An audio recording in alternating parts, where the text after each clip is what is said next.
Think you know everything about the Dark Ages? Think again. The story you learned is only part of the truth, and what's hidden might surprise you. Welcome to a journey into one of history's most misunderstood periods. When you hear Dark Ages, what comes to mind? Probably chaos, decline, maybe a long, gloomy night where progress seemed to grind to a halt. But let's pause for a second. Was it really just darkness and despair? Or is there more to this story? The truth is, these centuries weren't just a blank slate of catastrophe. They were a complex, transformative era filled with resilience, innovation, and surprising discoveries. Imagine a Europe shattered after the fall of the Roman Empire. Cities that once bustled with activity, now silent ruins, knowledge buried under layers of ignorance. It seems like a decline, right? But beneath that surface, something incredible was happening. Monasteries became the custodians of knowledge, preserving ancient manuscripts that would have otherwise been lost forever. Think about that. While the world seemed to be falling apart, some people were quietly working to keep the flame of learning alive. Without them, many of the ideas and texts we prize today might have vanished into history. And let's talk about innovation.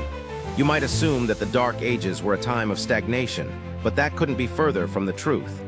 New farming techniques emerged, like the heavy plow and water mills, which significantly increased food production. That's a game changer. More food means larger populations, more stability, more complexity. The era also saw advances in art and architecture, powerful religious icons, intricate illuminated manuscripts, and the earliest forms of castles which would shape the landscape for centuries.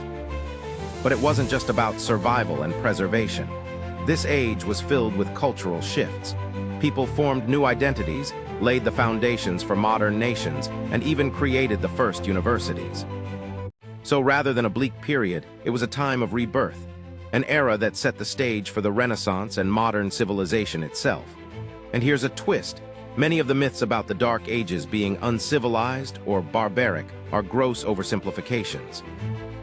Yes, there was violence and chaos, but there was also a lot of order emerging from it. Empires rose and fell, but stability was built in regions where local rulers and communities found ways to adapt and flourish. So what we call the Dark Ages isn't a period of complete darkness at all. It's a story of resilience, hidden innovation, and foundational change. It's a reminder that even in the darkest times, human ingenuity and spirit can shine through, shaping the future in ways we often overlook. Next time someone dismisses this era as just dark, remember there's a lot more to the story. More light, more progress, more history waiting to be uncovered.